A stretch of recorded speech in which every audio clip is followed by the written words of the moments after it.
আমরা যার কবরকে কেন্দ্র করে বিভিন্ন উৎসব করছি, তিনি এই জায়গায় এসেছিলেন 360 জন মানুষ নিয়ে, মাত্র 360 জন মানুষ নিয়ে। তৎকালীন সময় এখানে একজন জালেম শাসক ছিলেন, তার নাম হচ্ছে গৌর গোবিন্দ। নাম শুনেছেন? তার সময় মুসলিমদের উপর প্রচন্ড নির্যাতন হতো।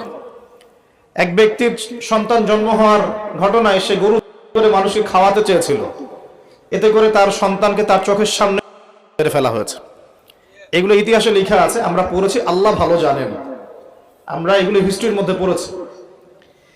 তো তিনি সোনারগাঁ চলে যান। সোনারগাঁ গিয়ে তৎকালীন বাংলার শাসককে তিনি বিচার দেন। তিনি কিছু ফোর্স পাঠান, সাথে পাঠিয়ে দেন এই ইয়েমেন থেকে আগত এই যে শাহজালাল রাহিমাহুল্লাহ এবং তার 360 জন। প্রথমে ছিল 210 জন।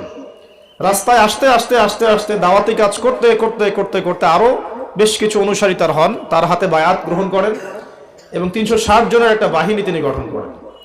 শুধু আধ্যাত্মিক অর্থেই তিনি আল্লাহর মারিফতওয়ালা মানুষ ছিলেন এমন নয়, বরং চলতি পথে মানুষকে দাওয়াতও দিয়েছেন। এক পর্যায়ে রাজা গৌর গোবিন্দের বিরুদ্ধে সশস্ত্র যুদ্ধও করেছেন। আপনারা কি মনে করেন এই অঞ্চলে ইসলাম কিভাবে এসেছে? খালি দাওয়াতের মাধ্যমে? আমি এখন যা দিচ্ছি এটা দাওয়াত, আমি যা দিচ্ছি এটা দাওয়াত। আমি আপনাকে নামাজের দাওয়াত দিতে পারি, কিন্তু নামাজ আমি এখানে প্রতিষ্ঠা করতে পারবো না। আমার কথা কি বুঝতে পারছেন?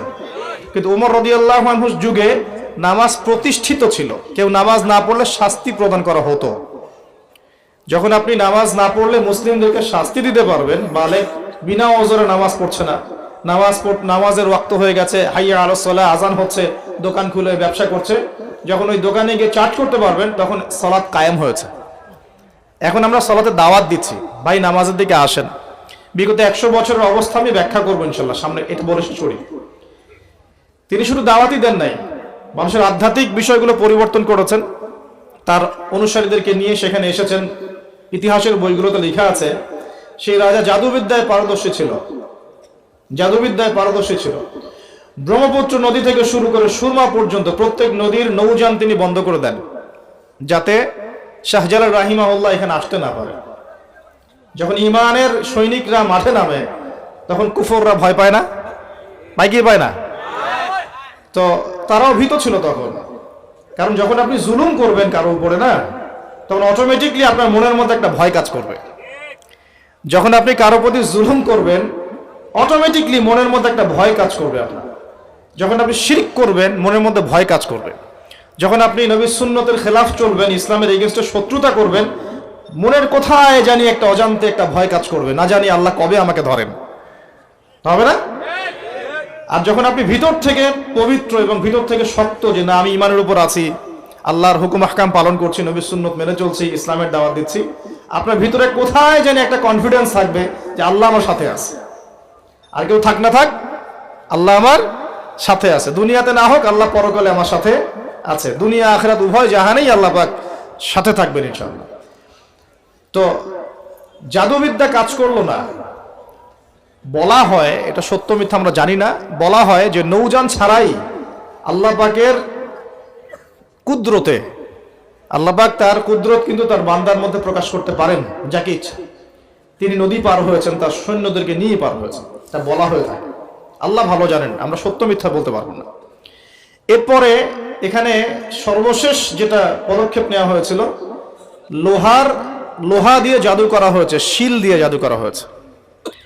এই শিলের জাদু কে ভাঙতে পারবে, এই কথা শাহজালাল রাহিমাহুল্লাহ তার অনুসারীদেরকে বলছিলেন যে তোমাদের মধ্যে যে ব্যক্তি ফজরের নামাজ কোনোদিন কাজা করো নাই, সে উঠে আজান দিলে ইনশাআল্লাহ আল্লাহ পাক এই জাদু ভ্রষ্ট করবেন। বুরহানুদ্দিন নামক একজন ব্যক্তি, তিনি দাঁড়িয়ে বলেন যে আমি কোনোদিন ফজরের নামাজ কাজা করি নাই।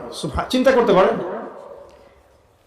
উম্মার বিজয় কাদের হাতে হয়েছে? বেনামাজিদের হাতে, আমাদের মতো বেনামাজিদের হাতে। আমরা যারা পর্দা করি না আমাদের হাতে, আমরা যারা সুদ খাই আমাদের হাতে, আমরা যারা ব্যভিচার করছি, পরকিয়া করছি, জেনা করছি, মাদক খাচ্ছি, এই তরুণ সমাজ, আমাদের হাতে কি উম্মার বিজয় হবে? কি মনে হয় আপনাদের? একদিনও ফজরের নামাজ কাজা হয়নি, সেই ব্যক্তি উঠে আজান দিয়েছেন, সুবহানাল্লাহ। আর শাহজালাল রাহিমাহুল্লাহ তখন বলেছিলেন যে শিল হট, মানে এটা ভেঙে যাওয়ার জন্য। এই শিল এবং হট একত্রিত হয়ে পরবর্তীতে আস্তে আস্তে সিলেট নামটা হয়েছে। তার আগের নাম ছিল জালালাবাদ। কি নাম ছিল? জালালাবাদ। এই যে ইতিহাসগুলো কতজন মানুষ জানে? তিনি একজন তাওহীদপন্থী মানুষ ছিলেন, আল্লাহর ওলি ছিলেন, আল্লাহর মারিফতওয়ালা মানুষ ছিলেন। অনুসারীদেরকে নিয়ে তিনি শুধু দাওয়াতই দেন নাই, জালেমের প্রাসাদ পর্যন্ত চলে গেছেন যুদ্ধ করতে করতে, করেন নাই? তো এই যে ইসলাম কিভাবে প্রতিষ্ঠা হলো দেখেন।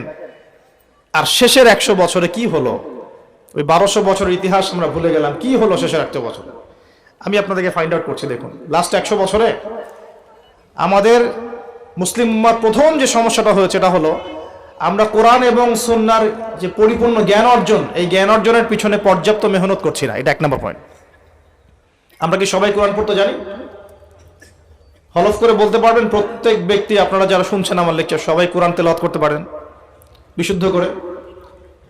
তারপরে যদি জিজ্ঞাসা করি আমরা কতজন কোরআনের অন্তত একটা পারা মুখস্থ করেছি, হাত উঁচু করতে পারবেন?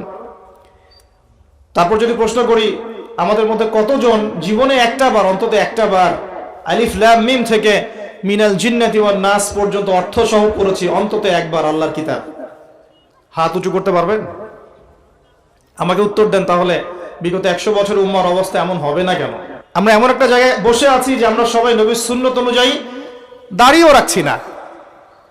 এটা তো একটা সুন্নত আমল, জীবনের প্রত্যেক ক্ষেত্রে সুন্নতের কথাই বলছি না, নিজের দেহের কথাই বলছি, সেখানেও আমরা পিছিয়ে পড়ছি। তাহলে আমি উঁচু লেভেলের কথাবার্তা কিভাবেই বলতে পারি? তখন নিজেকে আরো গুটিয়ে নিলাম, নিয়ে আবার প্রাথমিক অবস্থা থেকে আলোচনা করা শুরু করলাম। সালাত কেন্দ্রিক, পড়াশোনা কেন্দ্রিক, যাকাত কেন্দ্রিক, সাওম কেন্দ্রিক, শিরক, তাওহীদ, আকীদা, ঈমান, সুন্নত এগুলো কেন্দ্রিক। এই মাহফিলের সিজনে আমি এগুলোই বলেছি, এর বাইরে কিছু বলিই নি এখন। কারণ মনে করছি যে এগুলো বলার মতো পরিবেশ নাই। আমাদের সবার আগে দরকার জ্ঞানের বিপ্লব। সর্বপ্রথম যেটা প্রয়োজন এই উম্মার, সেটা হলো জ্ঞানের বিপ্লব। প্রত্যেক ব্যক্তিকে আল কোরআন তেলাওয়াত করা শিখতে হবে আগে। ওয়াদা করেন, রাজি আছেন কিনা? প্রত্যেক ব্যক্তিকে আল কোরআনুল কারীম বিশুদ্ধ করে তেলাওয়াত করা শিখতে হবে আগে, ইনশাআল্লাহ। ইনশাআল্লাহ যদি আমি আগামী বছর আসি, আমি 5টা কাজ আপনাদেরকে দিয়ে যাচ্ছি। আগামী বছর এসে আমি 5টা কাজ আগে নিব, তারপর আলোচনা হবে। 1 নাম্বার, সবাইকে বিশুদ্ধ কোরআন তেলাওয়াত করা শিখতে হবে, 1 নাম্বার। 2 নাম্বার, অন্তত একবার আলিফ লাম মিম থেকে মিনাল জিন্নাতি ওয়ান নাস পর্যন্ত এই 30 পারা কোরআন অর্থ সহ অন্তত একটা বার পড়ে দেখতে হবে 1 বছরে। পারবেন? আমি হিসাব করে দেখেছি, যদি প্রত্যেক দিন আপনি 20টা করে আয়াত তেলাওয়াত করতে পারেন এবং 20টা আয়াতের অর্থ পড়তে পারেন, আপনি 1 বছরে আল কোরআন শুরু থেকে শেষ পর্যন্ত অর্থ সহ পড়তে পারবেন ইনশাআল্লাহ। দৈনিক 20টা আয়াত পড়া খুব কঠিন। প্রত্যেক ফরজ নামাজের পরে যদি 4টা করে আয়াত পড়েন তাও 16টা আয়াত হয়, 20টা আয়াত হয়, সরি। 5 ওয়াক্ত ফরজ সালাতের পরে যদি আমরা 4টা করে আয়াত তেলাওয়াত করি, যে কোনো 4টা আয়াত একদম শুরু থেকে নিয়ে 4টা করে আয়াত পড়ি এবং অর্থগুলো পড়ি, 5 ওয়াক্ত নামাজ শেষে আমরা 20টা আয়াত তেলাওয়াত করে ফেলব। খুব কঠিন। 2 নম্বর কাজ। 3 নম্বর হচ্ছে আমাদের প্রিয় নবী মুহাম্মদুর রাসূলুল্লাহ সাল্লাল্লাহু আলাইহি ওয়াসাল্লামের জীবনী গ্রন্থ অন্তত একটা বার 1 বছরে পড়ে দেখতে হবে। পারা যাবে ইনশাআল্লাহ? একটা বইয়ের নাম বলে দেব, আর রাহিকুল মাখতুম। কি নাম? আর রাহিকুল মাখতুম। যদি বই কিনতে না পারেন, সামর্থ্য না থাকে, আমাকে বলেন, কিনে দেব ইনশাআল্লাহ। প্রয়োজনে আমরাই কিনে দেব, তাও পড়েন। আর রাহিকুল মাখতুম এই বইটা হচ্ছে 1182টা বইয়ের মধ্যে প্রথম পুরস্কার প্রাপ্ত বই। লেখক হচ্ছেন আল্লামা সফিউর রহমান মুবারকপুরী রাহিমাহুল্লাহ। বিগত 100 বছরে আমরা কি করেছি এই জায়গাটা একটু দেখেন। প্রথমত আমরা দিনের বেসিক যে পড়াশোনার জ্ঞান অর্জন, এই জ্ঞান অর্জন থেকে আমরা মোটামুটি পিছিয়ে যাচ্ছি। আমরা মনে করছি যে এগুলো আলেম ওলামাদেরই কাজ, দায়ীদের, বক্তাদের, তাদেরই কাজ দিনকে নিয়ে ফিকির করা, আমাদের কোনো দায়িত্ব নাই। এটা কি ঠিক হবে? এই দিন কি আমাদের সবার না? বাংলাদেশ একটা রাষ্ট্র। বাংলাদেশ রাষ্ট্রটা কি শুধু পলিটিশিয়ানদের দ্বারাই টিকে থাকে?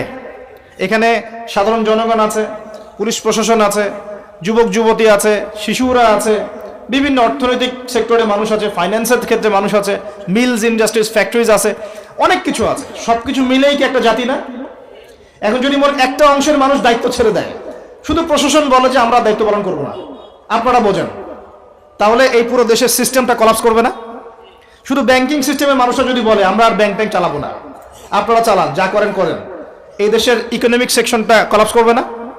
যদি ব্যবসায়ীরা বলে আমরা কোনো ব্যবসা করবো না, শুধু এই যে এক্সপোর্ট ইম্পোর্ট অথবা এই যে ট্রানজাকশন, মানে বাস ট্রাক যেটা আমরা বলি, শ্রমিক, মোটর শ্রমিক, তারাই যদি বলে আমরা আর গাড়ি ঘোড়া চালাবো না, জনগণ ভোগান দিতে পারবে না? একটা রাষ্ট্র বলেন, সমাজ বলেন, উম্মাহ বলেন, টিকে থাকে সবার প্রচেষ্টার উপরে। সবাই যখন যার যার জায়গা থেকে তার দায়িত্ব পালন করে, তখন সে রাষ্ট্রের বিজয় কেউ ঠেকাতে পারে? কেউ পারবে না ইনশাআল্লাহ। একই জিনিস উম্মার ক্ষেত্রেও। আমরা যদি মনে করি যে আমরা এটা আলেম ওলামাদেরই কাজ, হ্যাঁ, হাফেজে কোরআন তারাই কোরআন চর্চা করবে, যিনি মুফতি মুহাদ্দিস তারাই ইসলাম নিয়ে পড়ে থাকবে, আমরা কিছু জানি না, তাহলে সমস্যা। আমাদের বেসিক জ্ঞান সবাইকে অর্জন করা উচিত। রাসূল সাল্লাল্লাহু আলাইহি ওয়াসাল্লাম বলেন, তালাবুল ইলমি ফরিদা আলা কুল্লি মুসলিম, প্রত্যেক মুসলমানের উপরে দিনের জ্ঞান অর্জন করাটা ফরজ করা হয়েছে। আমরা কি পড়াশোনা করবো ইনশাআল্লাহ? একটু বেসিক পড়াশোনা করবেন, কোরআন পড়াটা শিখুন, অন্তত পক্ষে নবী সাল্লাল্লাহু আলাইহি ওয়াসাল্লামের 40টা হাদিস মুখস্থ করেন, বেসিক কিতাবগুলো পড়েন, যেমন রিয়াদুস সালেহিন, বুলুগুল মারাম, মিশকাতুল মাসাবি, হাদিসে আরবাঈন, ফয়জুল কালাম, বেসিক বইগুলো একটু পড়ার চেষ্টা করেন। নবী সিরাতগুলো পড়েন, ইসলামের ইতিহাসগুলো পড়েন, আকীদার বইগুলো পড়েন। এরপরে আপনি কোনো মাসআলায় ঠেকে গেলে ইমাম সাহেব আছেন, আলেম আছেন, মুহাদ্দিস আছেন, মুফতিরা আছেন, তাদেরকে জিজ্ঞাসা করবেন এবং তাদের সাথে পরামর্শ না করে দিন পালন করবেন না, অবশ্যই পরামর্শ করবেন। আল্লাহ পাক তৌফিক এনায়েত করুন। কাজ দিয়ে যাচ্ছি, কোরআন তেলাওয়াত শিখতে হবে, নবীর জীবনী একবার পড়তে হবে, একবার টপ টু বটম কোরআনের অর্থ পড়বেন। আরেকটা কাজ দিব, সেটা হলো নবী সাল্লাল্লাহু আলাইহি ওয়াসাল্লামের 40 হাদিস কমপক্ষে মুখস্থ করতে হবে। পারা যাবে ইনশাআল্লাহ? 1 বছর সময় থাকলো, পারবেন তো ইনশাআল্লাহ? উম্মার পিছিয়ে পড়ার কারণ প্রথমত জ্ঞান থেকে পিছিয়ে পড়া। শুধু এই জ্ঞান নয়, আমরা কিন্তু অনেক ক্ষেত্রে বিশ্বে যে জ্ঞানগুলো মানে প্রয়োজন হচ্ছে, যেমন আইসিটি, আপনার medical science, engineering, philosophy, economics, geopolitics, যে বিশ্বকে ডিল করতে যে জ্ঞানগুলো দরকার, এই জ্ঞানগুলো অর্জনের ক্ষেত্রেও কিন্তু আমরা অনেকে পিছিয়ে পড়ছি না? পড়ছি কি না? একজন ইমাম সাহেব কেন জানবেন না যে ওয়ার্ল্ডে কি হচ্ছে? জানা উচিত কিনা? একজন মুফতি সাহেব কেন বুঝবেন না যে বিশ্বের অর্থনীতি কিভাবে চলছে? কেন বুঝবেন না? বুঝতে হবে কিনা? না হলে বিশ্বকে আমি ডিল করবো কিভাবে? অতএব এই জেনারেল সেকশনের পড়াশোনা এটাও ফেলে দেওয়া যাবে না। আপনি কথা বুঝতে পারছেন? জেনারেল সেকশনের পড়াশোনাটাকেও ফেলে দেওয়া যাবে না, বরং এই পড়াশোনাটাকে ইসলামের সাথে কম্বাইন্ড করে আপনাকে আগামীতে চলতে হবে। পারা যাবে ইনশাআল্লাহ? আল্লাহ পাক তৌফিক দিক। অনেকে ভাই দেখি নামাজ শুরু করেছেন, এখন মাদ্রাসায় ভর্তি হতে যাচ্ছেন, এদিকে আপনি অনার্স পড়া শুরু করেছেন, হ্যাঁ, মাস্টার্স দিচ্ছেন, বলছেন এখন আর অনার্স মাস্টার্স ভালো লাগে না, আমি সব বাদ দিয়ে মাদ্রাসায় ভর্তি হব। সবাই কি মাদ্রাসায় পড়তে পারবে? সম্ভব? আপনি যে সাবজেক্টে পড়ছেন ওই সাবজেক্টে পড়াটা শেষ করেন, শেষ করে ওই জ্ঞানটাকে আপনি ইসলামের কল্যাণে কাজে লাগানোর চেষ্টা করেন। আমি রিকোয়েস্ট করব প্রত্যেক মুসলমান ভাই যেন দিনের অন্তত বেসিক পড়াশোনাগুলো করেন, জ্ঞান অর্জন করেন। আল্লাহ পাক তৌফিক এনায়েত করুন, আমিন। সবচেয়ে বেশি প্রয়োজন আমাদের জ্ঞানের বিপ্লব, এবং এই জ্ঞান চর্চার মধ্য দিয়ে ইনশাআল্লাহ আমরা সমাজ পরিবর্তন করব ইনশাআল্লাহ তাআলা। দেখুন, আইয়ামে জাহিলিয়াতের সেই 23 বছর পরিবর্তন হয়েছে কোরআন এবং সুন্নাহর জ্ঞানের মাধ্যমে। কিন্তু নবী সাল্লাল্লাহু আলাইহি ওয়াসাল্লাম এই কোরআন সুন্নাহর জ্ঞানকে সাহাবীদের মধ্যে ছড়িয়ে দিয়েছেন এবং তারা সেই জ্ঞানের আলোকে তাদের ব্যক্তি জীবন পরিবর্তন করেছেন, তাদের পরিবার পরিবর্তন করেছেন, তাদের আকীদা বিশ্বাস পরিবর্তন করেছেন। দুনিয়ার যে বস্তুবাদিতা, এখান থেকে পরকালের চেতনা জাগ্রত হয়েছে। আল্লাহ পাকের আদেশের সামনে আত্মসমর্পণের চেতনা নিয়েছেন। এক পর্যায়ে তারা কিন্তু দিনের জন্য সংগ্রাম করেছেন, কষ্ট স্বীকার করেছেন। প্রয়োজনে তারা কিন্তু মক্কা থেকে হিজরত করে মদিনাতেও চলে গেছে। মানে তারা সবকিছুই করেছেন, কিন্তু শুরুটা হয়েছিল কি দিয়ে? জ্ঞানের চর্চার মধ্য দিয়ে। তাহলে আমাদের প্রথম কি দরকার ভাই? কোরআন এবং হাদিসের কেন্দ্রিক জ্ঞানের চর্চা। আল্লাহ পাক সবাইকে করার তৌফিক এনায়েত করুন, আমিন। আর এই জ্ঞান চর্চাটার কথা বলি, একা একা হবে না, ওস্তাদ লাগবে কিনা? টিচার লাগবে, ওস্তাদ লাগবে। যে যে সেক্টরে জ্ঞান অর্জন করছেন সেখানকার ওস্তাদদের সাথে সুসম্পর্ক রেখে বরেণ্য উলামায়ে কেরামদের সাথে সহবতে থেকে আপনি জ্ঞানের চর্চা করেন ইনশাআল্লাহ তাআলা। আল্লাহ পাক আপনার জ্ঞানে বরকত দান করুন, আমি দোয়া করি। দ্বিতীয় যে বিষয়টা আমরা পিছিয়ে পড়েছি বিগত 100 বছরে, সেটা হলো আমরা জানি অনেক কিছুই, জানা অনুযায়ী আমল সবাই করি না। এটা হচ্ছে দ্বিতীয় রিজন। আমরা অনেক সময় অনেক বড় বড় কথা বলি, কিন্তু কথা অনুযায়ী কাজ নাই। অনেক কিছু জানি ঠিকই, কিন্তু আমল করতে পারি না। আমরা একটা সূত্র ফলো করলেই জানা অনুযায়ী আমল করতে পারবো ইনশাআল্লাহ। আমি কি সূত্রটা বলে দিব? সূত্রটা হচ্ছে, একজন ব্যক্তিত্ব আছে আমাদের সামনে, সেই ব্যক্তিত্বকে হুবাহু কপি পেস্ট করতে হবে। কাট পেস্ট আছে না, কপি পেস্ট, এরকম কপি পেস্ট করতে হবে একজন ব্যক্তিত্বকে। তার নাম মুহাম্মদ রাসূলুল্লাহ সাল্লাল্লাহু আলাইহি ওয়াসাল্লাম। আজকে রাত্রে লেকচার শুনলেন, বাসায় গিয়ে ঘুমাবেন, এমনি এমনি ঘুমাবেন না। ঘুমানোর আগে বিসমিল্লাহ বলে লাইটটা অফ করবেন, বিছানাটা বিসমিল্লাহ বলে ঝাড়বেন, ঠিক আছে? ওয়াশরুম থেকে পারলে ওযু করে আসবেন, মশারি দিচ্ছেন, লাইটস অফ করছেন, পাত্র যেগুলো আছে সেগুলো একটু ঢেকে রাখবেন বিসমিল্লাহ বলে, দরজা লাগাবেন বিসমিল্লাহ বলে। এরপর 3 বার পড়বেন সূরা ইখলাস একবার, সূরা ফালাক একবার, সূরা নাস একবার, পরে হাত একত্রিত করে ফু দিয়ে গা মাসাহ করবেন। এই কাজটা 3 বার করবেন। একবার আয়াতুল কুরসি পড়বেন, সূরা বাকারার 255 নম্বর আয়াত, আল্লাহু লা ইলাহা ইল্লা হুয়াল হাইয়ুল কাইয়ুম, এটা শেষ পর্যন্ত। এরপর সূরা বাকারার শেষের 3টা আয়াত পড়বেন, লিল্লাহি মা ফিস সামাওয়াতি, এখান থেকে ফানসুরনা আলাল কওমিল কাফিরিন পর্যন্ত। তারপর ডান কাতে পাশ ফিরবেন, বলবেন আল্লাহুম্মা বিইসমিকা আমুতু ওয়া আহইয়া। হাত নিবেন, হাতে গুনতে থাকবেন সুবহানাল্লাহ সুবহানাল্লাহ সুবহানাল্লাহ 33 বার, আলহামদুলিল্লাহ আলহামদুলিল্লাহ আলহামদুলিল্লাহ 33 বার, আল্লাহু আকবার আল্লাহু আকবার আল্লাহু আকবার 34 বার। ঘুমিয়ে যাবেন। এখন যদি আপনি 6 ঘন্টা ঘুমান, আপনি নবী সাল্লাল্লাহু আলাইহি ওয়াসাল্লামের সুন্নত অনুযায়ী ঘুমিয়েছেন, প্রত্যেক ঘন্টা ঘুমানোর জন্য আল্লাহ আপনাকে নেকি দিবেন ইনশাআল্লাহ। এমনি ঘুমালে নেকি হতো না, রেস্ট নেওয়া হতো। আমি একজন ব্যক্তিত্বের কথা বলছি, যার প্রতিটা কাজ অনুসরণ করলে ইনশাআল্লাহ জানা অনুযায়ী আমলটা হয়ে যাবে, আল্লাহর কাছে আমরা মাকবুল হব ইনশাআল্লাহ। পারা যাবে ইনশাআল্লাহ। ঘুম থেকে উঠলেন, এমনি এমনি উঠে চলে যাবেন না। উঠেন, বসেন, বসে ঘুমের ভাব দূর করেন, দূর করে বলবেন আলহামদুলিল্লাহিল্লাযী আহইয়ানা বা'দা মা আমাতানা ওয়া ইলাইহিন নুশুর। এবার বাথরুমে যান। বাথরুমে গিয়েই বাথরুমে ঢুকে গান গাওয়া শুরু করবেন না। বাথরুমে ঢুকেই বাম পা দিয়ে ঢুকবেন, ঢোকার সময় বলবেন বিসমিল্লাহ, আল্লাহুম্মা ইন্নী আউযু বিকা মিনাল খুবসি ওয়াল খাবাইস। বাথরুমে কিন্তু জিন শয়তান থাকে। বাথরুমে কি থাকে? বিজ্ঞান এটা প্রমাণ করতে পারে নাই, এগুলো নাসা বিশ্বাস করবে না, কিন্তু আল্লাহর রাসূল যেহেতু বলেছেন আমরা বিশ্বাস করব। বিজ্ঞান কি সব আবিষ্কার করতে পেরেছে? বিজ্ঞান কি সব আবিষ্কার করতে পেরেছে? বিজ্ঞানের আবিষ্কার কত পার্সেন্ট? এই মহাবিশ্বের 1%ও না। মহাবিশ্বের 1%ও না। আমাদের দেহের মধ্যেই যে রূহটা আছে, এই রূহটার কি কোনো ব্যাখ্যা করতে পারা গেছে? রূহটা কেমন, কঠিন না তরল না বায়বীয়, ব্যাখ্যা করা গেছে?